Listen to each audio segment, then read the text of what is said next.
nunca te va a entregar algo que tú no estés preparado para recibirlo. Lo voy a volver a decir. Dios nunca te va a entregar algo que tú no estás preparado para recibirlo. Y yo voy a hacer un ejemplo con esto. Yo tengo un hijo, va para 17 años, está con la fiebre de que quiere guiar. Y adivinen qué me pidió. Ustedes se ríen, pero así de bandido. Me dijo que quiere que yo le regale el Porsche. Y yo me rasqué la cabeza y yo dije, ¿qué haría Jesús? Yo digo que protegerlo, ¿no? Y a veces nosotros le pedimos cosas a Dios que no estamos listos para recibir. Y por ignorancia o porque tenemos un afán con algo, creemos que estamos listos para recibirlo. Y tratamos de adelantar los planes de Dios. Y tratamos de decirle a Dios, entrégamelo hoy, que eso es lo que yo quiero. Pero ¿qué pasaría sinceramente si yo le entrego las llaves de ese Porsche a mi hijo? Que no tiene nada de experiencia guiando. Que su mente tiene 3 mimes y 2 moscas haciendo backflips. ¿Qué puede pasar? Probablemente accidente, una pérdida, hacerle daño a otro, hacerse daño a él. Porque algo que tú no estás listo para manejar puede causarte tanto daño a ti como a otro. Por eso hay dones, hay talentos, hay bendiciones y hay cosas físicas que Dios no te puede entregar aún para que no te hagas daño y para que no le hagas daño a otro. Así que la espera trae bendición, pero la espera es lo que trae la formación para esa bendición. Lo más importante no es el resultado final, es cómo te va preparando para recibir eso. Si tienes alguna petición con Dios y crees que Dios se está tardando, tranquilo que te está formando. Que estoy en silencio, Dios no me habla. Disfruta el silencio. Trata de descifrar qué te está enseñando Dios con ese silencio. Porque en el silencio es donde más Dios habla, lo que pasa es que no te habla directo. Estamos tan acostumbrados a que la conversación sea uno para uno. Yo te digo y tú me dices, yo te digo y tú me dices, pero hay veces que el silencio dice más que 1000 palabras. Por eso siempre hago la salvedad. Jesús en la cruz, teniendo el poder de defenderse, Pilato le decía, ¿qué pasa? Que ya no te siguen, defiéndete. Y él se quedó callado. Y Pilato se maravillaba con su silencio, porque su silencio decía más que 1000 palabras. Así que si Dios no te está hablando hoy, si Dios no te ha contestado eso que le estás pidiendo, si crees que estás listo, pero Dios no te lo ha entregado, bienvenido a los 40 años del desierto. Espera un poquito más, que la espera y la obediencia sí trae bendición. No sé por qué lo dije, pero allá al que le cayó el sello le cayó. Dios me mandó a zumbarlo, yo lo zumbé. Así que hice una pequeña tabla, no sé si la tengo por ahí. Si le pueden tirar una foto, se la llevan para su casa. Resumen del Pentateuco, lo hice bien fácil. El Génesis, los comienzos, creación, pecado, patriarcas y promesas. Luego Éxodo, la liberación de Egipto y el establecimiento de un pacto. Levítico, la santidad, el sacerdocio, la adoración. Número, la peregrinación en el desierto y las consecuencias de la incredulidad. Deuteronomio, la renovación del pacto y la preparación para entrar a Canaán. Ahora, algo que yo quiero que ustedes entiendan. Esto suele parecer aburrido. El Pentateuco parece ser los 5 libros más aburridos de la Biblia. O eso dicen muchos. Porque menciona el nombre, el primo del otro, del tío del otro. Y cuando tú vienes a ver te perdiste y tú no sabes y brincaste 3 páginas de nombre. Pero hay un montón de cosas escondidas que apuntan a una verdad que se llama Cristo. Y hoy yo vengo a traerte muchas ocasiones donde el Pentateuco constantemente te estaba apuntando al Mesías con lo que te decía. Y estos son facts que quizás los pasaste por alto, quizás lo sabes, quizás no, yo los traje. Aunque nunca se menciona el nombre de Jesús en todo el Pentateuco, aparecen figuras y aparecen promesas que la tradición cristiana, o sea nosotros, interpretamos como anticipaciones de lo que es Jesús. Y la primera, esta yo se la hablé en la clase pasada, es la descendencia de la mujer en contienda con la serpiente. Esto se encuentra en Génesis 3:15. Yo le hablé ya de esto, donde Dios, a causa de que maldijo a la serpiente y la puso a arrastrarse sobre la tierra, le dijo que iba a contender para siempre con la simiente de la mujer. La simiente de la serpiente iba a contender para siempre con la simiente de la mujer, que era el hombre versus lo que es el mundo de las tinieblas.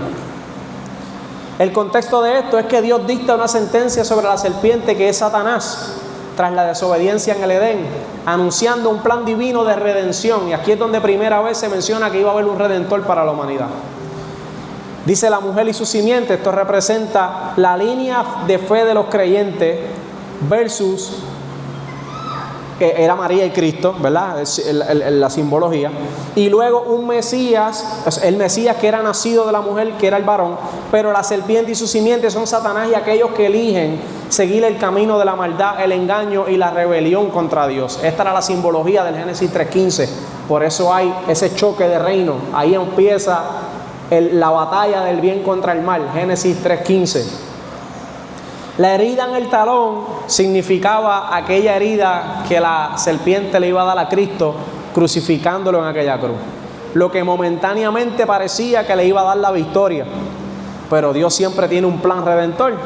Y ahí es donde habla de la herida de la cabeza, donde habla de que el cordero se le pararía en la cabeza a la serpiente. Y entonces ahí es donde representa la derrota total del mal y le entrega al bien el reino de Dios, que es a través de Cristo Jesús.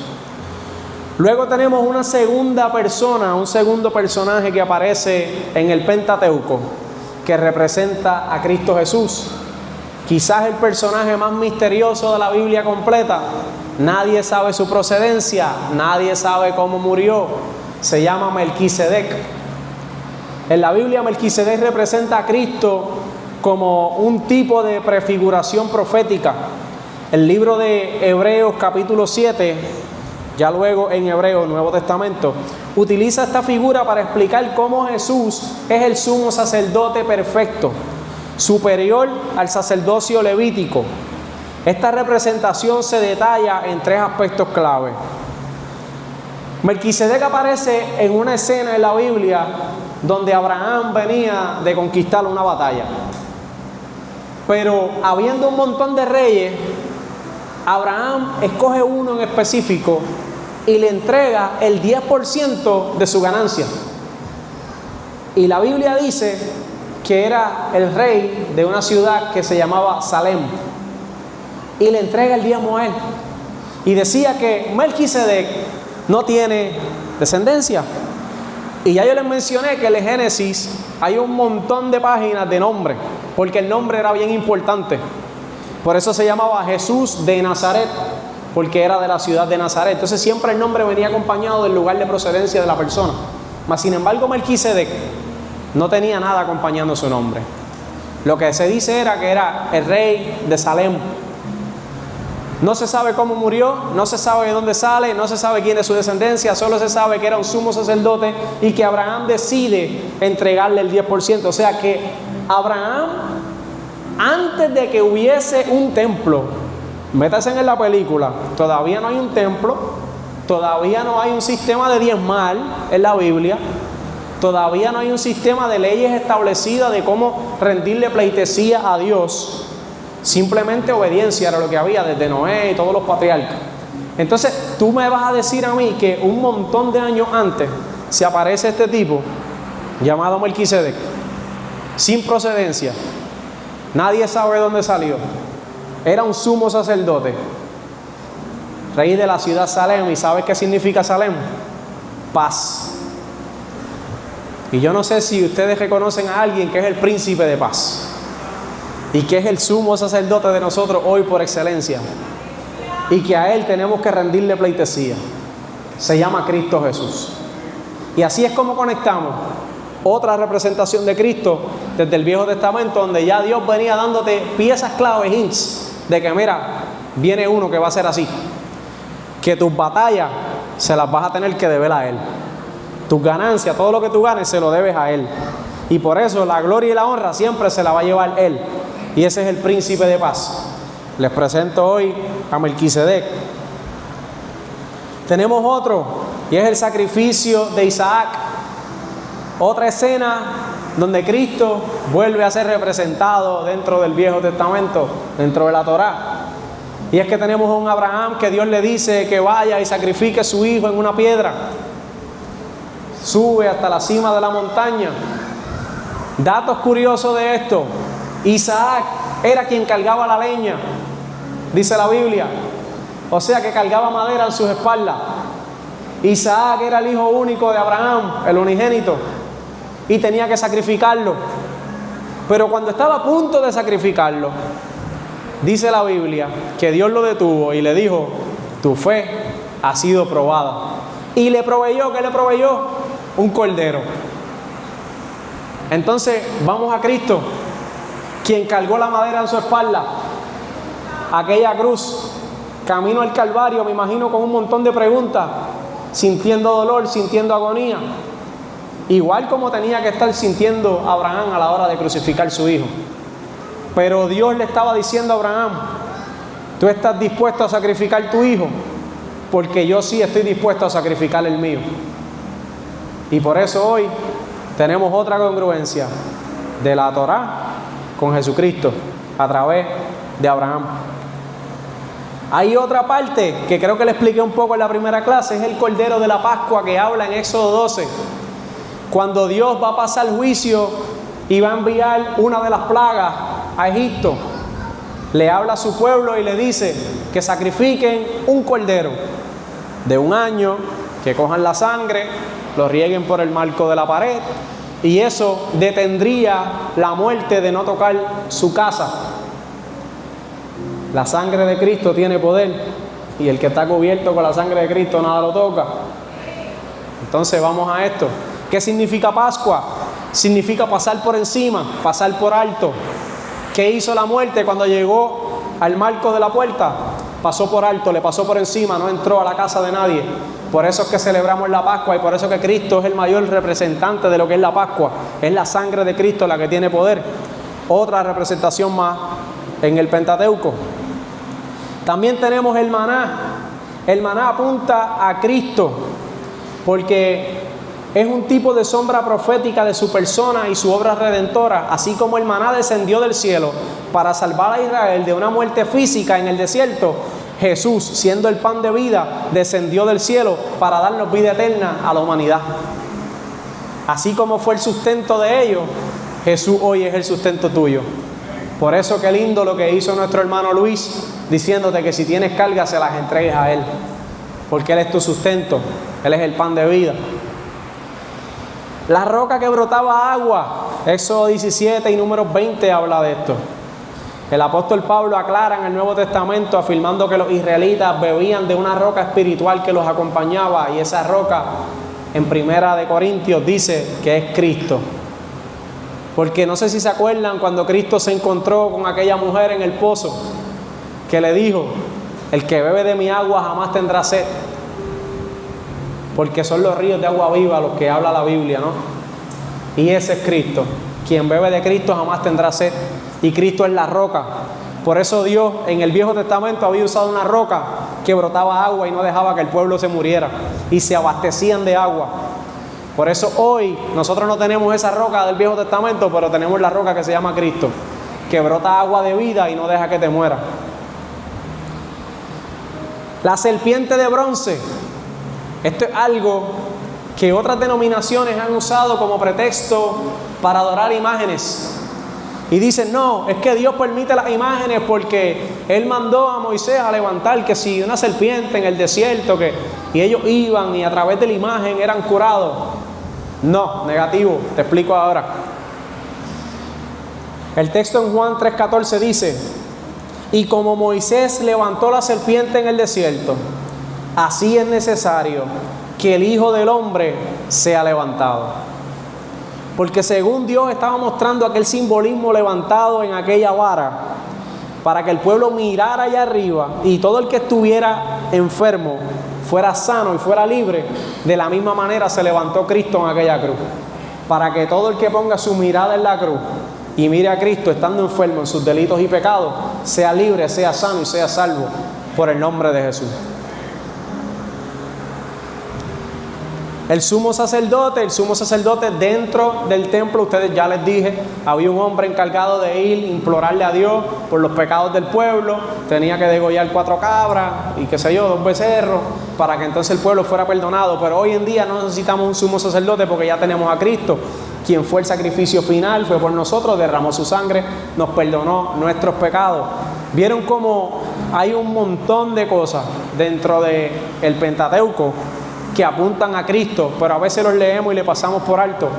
Hay 1.000.000 más. Yo encontré un montón, decenas largas.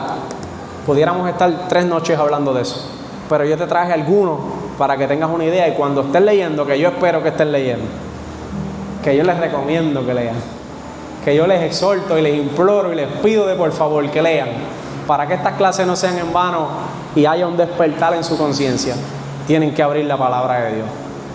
Porque Jesús dijo algo bien lindo, y era que a Jesús lo seguían unos judíos que decían que creían en Él, decían que le amaban, decían que sí, que creían en Él, pero con sus acciones lo estaban matando. Y Jesús le dijo: ustedes no pueden ser hijos de Dios, ustedes son hijos del diablo. Sus padres, el diablo, le dijo. Y ellos se molestaron y dijeron: ¿cómo tú me dices que yo soy hijo del diablo si yo soy descendiente de Abraham? Y le dijo: sí, tú puedes ser descendiente de Abraham y como quieras ser hijo del diablo. Porque se trata de hacer lo que yo les dije.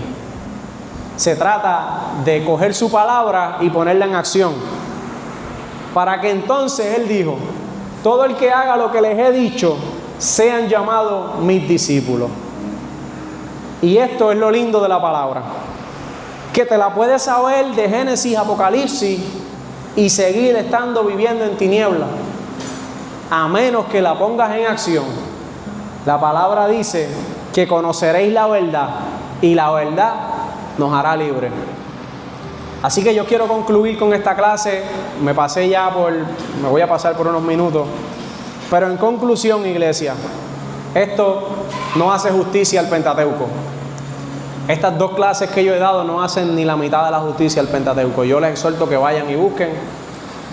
Y les quiero decir como conclusión que el Pentateuco no es simplemente el inicio de la Biblia, ni un montón de leyes antiguas ahí puestas porque sí. Es el fundamento de toda revelación de Dios. En sus páginas conoceremos al Creador, entendemos el origen de lo que fue el pecado, descubrimos el propósito de Dios para su pueblo y contemplamos el comienzo de un plan de redención. Además, cada uno de estos libros apunta de una manera u otra al Mesías prometido, que es Cristo, quien encuentra su cumplimiento total en lo que nosotros conocemos como Jesús. Estudiar el Pentateuco fortalece nuestra comprensión de toda la Escritura y nos evita vivir una vida de fe, y nos invita a vivir una vida de fe, obediencia y santidad, reconociendo que desde Génesis hasta Apocalipsis Dios desarrolla un único y plan perfecto de salvación. Esto es el Pentateuco. Si quedan dudas, si quedan preguntas, en la mesita de la entrada hay una canasta, siéntase libre de ir ahí a escribir sus preguntas. Muchas veces no contestamos todas sus preguntas desde aquí, desde el altar. Se requiere muchísimo tiempo para entrar en detalle de todas las cosas que hay en estos libros.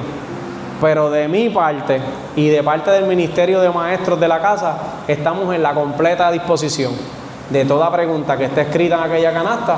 Después la vamos a estar contestando. Y si no sabemos la respuesta, porque no sabemos todo, buscamos todo juntos y conseguimos la respuesta. Así que hasta aquí mi parte. Que Dios les bendiga, los amo y tengan buenas noches. Bendiga más. Sí, gracias. Hoy continuamos con la clase anterior de el Pentateuco. Sean sinceros, ¿quién se acuerda lo que era el Pentateuco? Solo Ricky. Los primeros 5 libros, qué bueno, estaban prestando atención. Viste, lo estoy probando, a ver si leen de verdad o si están pendientes. Yo les prometo que yo voy a intentar terminar esta clase hoy. Se los prometo. Hay mucha información, pero vamos por ahí. Vamos a hacer un resumen. Empezamos hablando que era el Pentateuco. Hablamos que son los primeros 5 libros de la Biblia. La palabra viene de penta, como de pentágono, de 5, y teuco, que significa libro o rollos. Ese es el Pentateuco.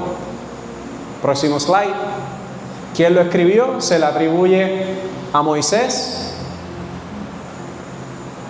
¿Por qué es tan importante? Porque presenta a Dios como creador, introduce el pecado en la humanidad, presenta el primer anuncio del Mesías, que esto lo hablamos ya, explica el origen del pueblo de Israel, establece pacto con Israel, enseña la santidad y contiene mucho más que leyes. ¿Cómo leerlo? Les recomendé 3 maneras de leerlo para que puedan entenderlo mejor. Leerlo desde una perspectiva histórica, desde una perspectiva teológica y desde una perspectiva cristológica. De las 3 formas van a entender cosas diferentes, y cuando unan los 3 van a tener un mejor entendimiento de ellas. Les hablé de por qué era importante conocer el Pentateuco para nosotros que somos una iglesia con llamado apostólico. Y hablamos de que revela el verdadero carácter de Dios, hablamos porque ayuda a comprender mejor a Jesús, porque explica el contexto del Nuevo Testamento, porque fortalece la interpretación bíblica. Si estamos llamados a llevar el mensaje, tenemos que saber lo que estamos llevando. Y porque muestra el plan redentor de Dios, porque ayuda a evitar interpretaciones desconectadas del contexto bíblico. Yo creo que esta es la razón más importante para nosotros como iglesia apostólica. Es para no llevar un mensaje que esté desconectado del contexto bíblico. Palabras que suenan bonitas, pero no van acorde con lo que dicen las Escrituras. Así que pasamos al próximo slide. Y nos quedamos aquel día en el Génesis. Hubo un error que yo tuve que corregir en el chat. Aquel día, en el apuro de que no tenía mucho tiempo, quería terminar la clase, leí el Génesis por encima y les dije que se atribuía la escritura del Génesis a Moisés tradicionalmente, y que se había escrito, yo dije aquel día, me parece que fue siglo 8, siglo 9 antes de Cristo, pero la real fecha aproximada, porque no sabemos, es entre el 13 y 15, siglo 13, siglo 15 antes de Cristo. ¿Qué pasa? El Pentateuco completo se establece más o menos por esa fecha, no hay una fecha exacta. Lo que sí se sabe es que hay un aproximado de 40 años entre uno y el otro. Entre los 5 hay como 40 años de gap. Dentro de esos 40 años Moisés escribió esos 5 libros. ¿Dónde está situado? No te puedo dar la fecha exacta, solamente te puedo decir que está dentro del time frame de siglo 13 a siglo 15 antes de Cristo. Dentro de esos 2 siglos, por ahí hay una diferencia de 40 años donde se escribieron esos 3 libros.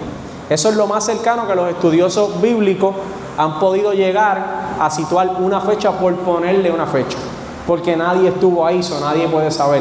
Y las copias más antiguas que tenemos, pues no datan de la fecha original. Son manuscritos que han sido transcritos de los originales. Igual que con los evangelios, no tenemos una copia original. Tenemos copias que fueron después de las originales, que se transcribieron, y eso es lo que tenemos como evidencia. Así que si alguien les pregunta, podemos decir aproximadamente siglo 13, siglo 15 antes de Cristo, en una diferencia de 40 años se escribieron estos 5 libros.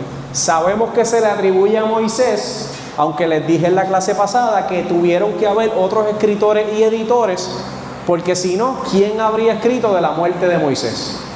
Porque hay un libro donde se habla de la muerte de Moisés con su sucesor, y él no pudo haber narrado su propia muerte. Tuvo que haber un traductor, otro escritor o un editor que siguió lo que ya Moisés había empezado. Hablamos que el género literario del Génesis es narrativa histórica y teológica. Por eso es importante estudiar el contexto histórico para poder entender lo que nos quiere decir el Génesis. Te va a hablar de una idea teológica y te va a hablar de una idea histórica. El grupo que pertenece, obviamente, el que estamos hablando, es el Pentateuco, es la Torá, pertenece a los primeros 5 libros. Hablamos de que Génesis es el primer libro de la Biblia y sirve como fundamento para toda la historia bíblica. Como dije, esta es la semilla que empezó todo. El Génesis es esa primera guía que nos dejó Dios en la palabra para enseñarnos de dónde es que salimos. ¿Por qué tú y yo hoy practicamos la religión que practicamos? ¿Por qué somos llamados cristianos? Para entender todo esto tenemos que ir al principio. El principio es el Génesis. Hablamos que temas principales que toca Génesis es la creación, la caída del ser humano, el juicio de Dios contra el humano, la promesa de redención, el pacto de Abraham y las historias de los patriarcas, que yo le mencioné quiénes eran. ¿Qué nos enseña? Que Dios es el creador. Ese es el fundamento principal de Génesis, es establecer que Dios es el creador. Por eso Génesis 1:1 dice: en el principio creó Dios los cielos y la tierra. Empieza enfatizando que hay un creador. Así que el que no crea, dígale que lea Génesis. Y usted va a ver cómo empieza a creer cuando ve las cosas sobrenaturales que hace Dios. Entonces, el próximo libro, vamos a brincar al próximo libro a ver si terminamos hoy. Éxodo. ¿A quién se le atribuye este escrito? Obviamente, Moisés. ¿Qué fecha? Ya les dije, entre el 13 y el 15 antes de Cristo, en un time frame de 40 años. Género literario, aquí cambia la cosa. Aquí es narrativa histórica y legal teológica, porque aquí es donde empiezan a entrar las leyes. Y donde hay algo que hay una ley, es algo que es legal. Pero es legal teológicamente porque son las leyes que estaba entregando Dios a Moisés. Pertenece al mismo grupo que es la Torá o el Pentateuco, y tiene un contexto histórico y cultural donde Éxodo narra la liberación del pueblo de Israel de la esclavitud de Egipto y la formación de la nación mediante un pacto que hubo en el monte Sinaí. Cuando usted lo lee, usted va a ver que en aquel monte Sinaí hubo un pacto de Dios con la humanidad. Y quiero hacer un paréntesis en esto. Escuchen como dije, hubo un pacto de Dios con la humanidad. Hay mucha gente que dice que el hombre hace pactos con Dios, pero la realidad es que Dios hace pactos con el hombre. Como hombre tú no puedes hacer un pacto con Dios, tú puedes hacerle una promesa a Dios, pero tú no puedes hacer un pacto con Dios, porque el que hace el pacto establece las pautas. Entonces nunca el hombre le va a poner pautas a Dios, pero Dios sí le va a poner pautas al hombre, porque el creador y el todopoderoso es Él. Así que lo estoy enseñando como método de que ustedes, cuando vayan a predicar la palabra ahí afuera, porque somos una iglesia apostólica, usted va a enseñar que Dios es el que hace los pactos, porque la palabra dice que Él es un Dios de pactos. Nosotros nos comprometemos con ese pacto. Nosotros hacemos una promesa de cumplir lo que Dios nos está pidiendo, pero quien pone las reglas y las pautas es Él, no somos nosotros. Yo no puedo ir donde Dios y decirle: Dios, yo quiero que tú me hagas maestro, pero que a la misma vez me hagas profeta, que a la misma vez me hagas pastor y que a la misma vez me hagas adorador. Dios me va a decir: Ángel, el pacto que yo hice contigo desde nacimiento es que tú fueras un mensajero de Dios. Las pautas las pongo yo. Yo quiero que tú des clase. Hasta ahí, lo de cantar no te queda. Y por más que yo le diga a Dios, dame la voz de cualquiera, de mi hermano Nesti, un caballero que adora con todo su corazón, Dios me va a decir: Ángel, yo te quiero mucho, pero ya yo hice un pacto contigo. Te toca a ti obedecer, creer y cumplirlo. Las pautas las pongo yo. Yo decido a quién le doy la voz. A Nesti le di la voz y a ti te di un micrófono para que lleves el mensaje. Entonces ahí es donde se separan las pautas, porque a veces hay cosas que yo quisiera que se cumplan en el pacto, pero no está en mí poner las pautas de ese pacto. A mí me toca obedecer y seguir lo que Dios puso ahí para mí. Entonces, qué bueno que ya expliqué lo del pacto, saqué esa nube mental. Hay unos temas principales que se tocan en este libro del Éxodo. Muchos de ellos los voy a mencionar aquí, hay más. Yo les exhorto que lean, porque yo no te puedo resumir un libro en una sola clase. Y te estoy resumiendo 5 en una sola clase. Eso, imagínate cuántas cosas yo estoy dejando fuera. Yo estoy tratando de tocar lo más importante. Los temas principales: la liberación del pueblo de Israel. Aquí tú vas a ver toda la negociación de Moisés con el faraón, lo que Dios le decía, ve y dile, ahora dile esto, dile que viene esto. Ahí vas a ver cuál es el carácter de Dios cuando decide tratar con el hombre con el corazón endurecido. Tenemos la redención, tenemos el pacto, tenemos la ley. Esta es la famosa ley que hablan, este es el Éxodo. Tenemos la adoración. Si usted quiere saber por qué en la iglesia se adora a Dios, tienes que ir para atrás, para el Génesis y para el Éxodo, porque ahí vas a ver que no es adorar por adorar. Dios tenía unos parámetros de cómo adorar. Incluso en aquel tiempo Dios era tan exigente que si tú adorabas de la forma como Él no te dijo, te mataba. Qué suerte tenemos que vivimos en el nuevo pacto, porque si fuera en el viejo pacto y no adorábamos como Dios quería, nos hubiera costado la vida. Hoy, no te creas que te salvaste, todavía te puede costar la vida, y es peor ahora porque es la vida eterna. Así que cuando vengas a adorar, ven con la actitud correcta. ¿Quieres saber cuál es la actitud correcta? Ve y lee Éxodo, ahí te van a decir todo lo que tienes que hacer en una verdadera adoración. Está el tabernáculo. El tabernáculo fue aquello que Él mandó a Moisés a construir para que cargaran el arca de la alianza y lo pusieran allí. Allí era donde iba a haber ese encuentro entre el hombre y Dios. El tabernáculo te va a enseñar que en ese tiempo había una cortina que dividía el lugar santísimo, la presencia de Dios, de los humanos. Solo el sumo sacerdote podía pasar ahí y tratar de que Dios perdonara los pecados de un pueblo. Entonces, hace falta entender lo que es el tabernáculo y qué era lo que dividía el lugar santísimo del hombre para poder darle una mejor validez a lo que hizo Cristo en la cruz. Porque Cristo hizo que el velo se rasgara el día que lo crucificaron en la cruz. Entonces nos da un acceso libre de que todos tengan acceso a la presencia de Dios y no solo el sumo sacerdote. Entonces, para poder darle mayor valor a lo que hizo Cristo en la cruz, tenemos que leer el Éxodo. Por eso es importante. Y también habla de la presencia de Dios.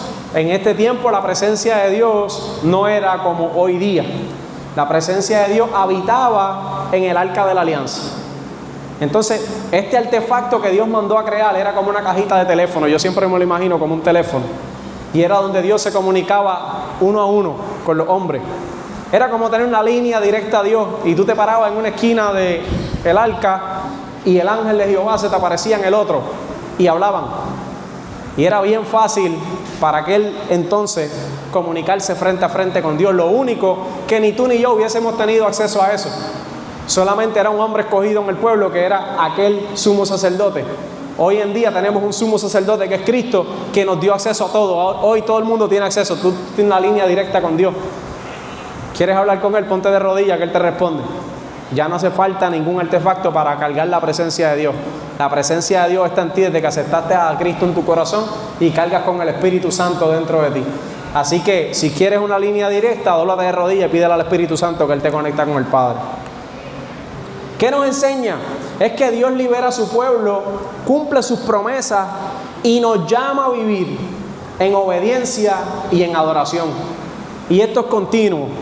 Esto no fue que Dios lo escribió solamente para aquel tiempo y se acabó, no. Estos son pactos perpetuos que hizo Dios con la humanidad, de que viviéramos para adorarle, que viviéramos en obediencia. No era más que para los del Viejo Testamento y nosotros no nos aplican estas reglas, no. Esto ha sido perpetuo, esto es hasta que Cristo vuelva de nuevo. Brincamos a Levítico. Sé que voy un poquito rápido, pero es que tengo mucha información. Levítico. Igual, tradicionalmente se le atribuye a Moisés, lo mismo, 13, 15 antes de Cristo. ¿Cuál es el género literario? Habla de literatura legal, porque también hay leyes, y habla de una escritura sacerdotal, porque habían sacerdotes en aquel tiempo, donde aquí empieza a coger orden el culto. Si usted quiere saber por qué se practica un culto, cómo se adora a Dios, cómo se le entrega ofrenda a Dios, cómo realmente tú tienes que venir, con qué actitud tienes que venir a la iglesia de hoy en día, tienes que leer estos primeros libros. Y en Levítico vas a ver que te vas a encontrar con un Dios que quizás no te guste mucho, porque las cabezas juegan en Levítico. Ahí empieza una matanza en Levítico. la sangre va a correr. ¿Pero por qué? Porque hay un pueblo desobediente. Siempre me gusta hablar de Levítico porque cuando hablas con personas que no entienden muy bien el contexto, te dicen, ¿por qué aquel Dios era tan agresivo? ¿Por qué era un Dios injusto? ¿Por qué mataba gente? Y déjame decirte que la gracia de Dios existió desde Génesis. Yo te lo hablé en la primera clase. Ya la gracia estaba. Porque si no, Noé y su familia no hubieran sido salvos. Porque si no, no hubiera existido un pacto con Abraham. Porque si no, aquel pueblo de Israel no salía de Egipto. Entonces la gracia de Dios ya estaba. Ahora, ¿por qué el carácter de Dios se tornó un poquito fuerte? Si buscamos siempre el resultado de la ecuación, va a ser por el corazón del hombre. Dios nunca ha cambiado ni cambiará su postura. Dios es el mismo ayer, hoy y siempre y por los siglos de los siglos. Dios va a seguir siendo Dios. A Dios no lo mueve nadie del trono y a Dios no le cambia su corazón nadie. Y la palabra que Él dijo se cumplirá. Ahora la diferencia es cómo el hombre ha reaccionado a lo que Dios dice. Entonces, es fácil juzgar de que Dios mató gente, pero pregúntate, ¿qué pasó? ¿Cuál era la instrucción que Él le había dado? ¿Y hacia dónde ellos se habían dirigido? Porque Dios le decía, es por aquí, y le mostraba su gloria, le mostraba su poder, y el pueblo seguía desobedeciendo y haciendo lo que le daba la gana. Y Dios venía y los sacó de Egipto, columna de nube, columna de fuego, le suplió maná, la piedra para que brotara agua. Todo el momento estuvo protegiéndolos y cuidándolos. ¿Y qué hizo el pueblo? Creó una vaca de oro y empezaron a orarle. Entonces Dios tratando de ayudar al hombre y el hombre contendiendo con Dios. Y lo mismo pasa hoy día. ¿Ustedes creen que esta desobediencia solamente se encuentra en el Viejo Testamento? Pero estamos viviendo en una generación que Jesús ya nos había hablado de que sería como en los tiempos de Noé. Y cuando Jesús dice que sería como en los tiempos de Noé, la gente piensa en un diluvio, porque cuando hablamos de Noé todo el mundo piensa del diluvio. Pero acuérdense de algo, y era que en los tiempos de Noé el pueblo estaba en desobediencia, el pueblo estaba incrédulo. Noé le decía, mira, va a llover, prepárense, Dios me habló. ¿Y qué hacía la gente? Se burlaba de él, lo tildaban de loco. ¿Qué pasa con nosotros los cristianos hoy? La gente se burla de nosotros, la gente nos tildan de loco. ¿Por qué? Porque pasó lo que Jesús ya había profetizado. Los corazones se enfriaron, el amor se está agotando, ya la gente no teme a Dios. Y el que no teme a Dios es un necio, porque el principio de la sabiduría es el temor a Jehová. Y mucha gente por ahí afuera que piensa que lo que está escrito no va a suceder, que se cansaron de esperar a Jesucristo, que ellos dicen que esto es un mito, que es una falacia, que nosotros estamos viviendo un cuento de hadas. Pero esto para muchos es locura porque no creen. Pero para nosotros los que creemos es poder de Dios, porque ya Dios nos dejó promesas. Desde aquel viejo pacto habían promesas que hoy todavía son tangibles, como el arco iris después del diluvio. Hoy todavía podemos ver un arco iris en el cielo, podemos ver nubes que brotan agua y mojan la tierra gracias a un pacto que hubo. Y como Dios es un Dios de palabra, han pasado miles y miles y miles de años y seguimos viendo la prueba tangible del poder de Dios y del pacto de Dios. ¿Qué nos enseña este libro de Levítico? Que Dios es santo y Él llama a su pueblo a vivir en santidad mediante la obediencia y la comunión con Él. Nosotros tenemos que recordar que sí tenemos un Dios misericordioso, y eso es claro, Dios perdona, sus misericordias se hacen nuevas cada día. Pero también tenemos que recordar que es un Dios santo y que no podemos ir con vestiduras manchadas a presentarnos ante un Dios que es santo. Se nos predica mucho de la gracia, claro que sí, me encanta la gracia, primer partícipe de la gracia, si no estuviera aquí. Pero también tenemos que recordar que la gracia no es un permiso para ponerte gracioso, porque la gracia está ahí para que te bastes de ella, pero siempre y cuando estés rendido a sus pies. El ejemplo perfecto de esto es David. Tenemos un David más pecador que todos los que estamos aquí juntos, yo creo. Pero siempre, siempre, siempre hizo algo que a Dios le agradó. Y era que siempre que cometía un error, se arrodillaba ante el Padre. Un corazón genuino, un corazón que reconocía que lo hacía mal, un corazón que se rendía y sabía que por él solo no iba a poder, que por más que fuera rey, que por más que había vencido a Goliat, que por más que tenía dinero, nada de eso era lo que lo iba a hacer estar más cerca de Dios, sino rendirse ante Dios. Y entonces esto es lo que busca Dios, corazones rendidos desde el Génesis hasta el Apocalipsis. Dios no busca otra cosa que no sea corazones rendidos. Quizá tú puedes tener talento, quizá tú sepas cantar, otros sepan predicar, otros sepan servir, pero con nada de eso vamos a impresionar ni a conmover el corazón de Dios.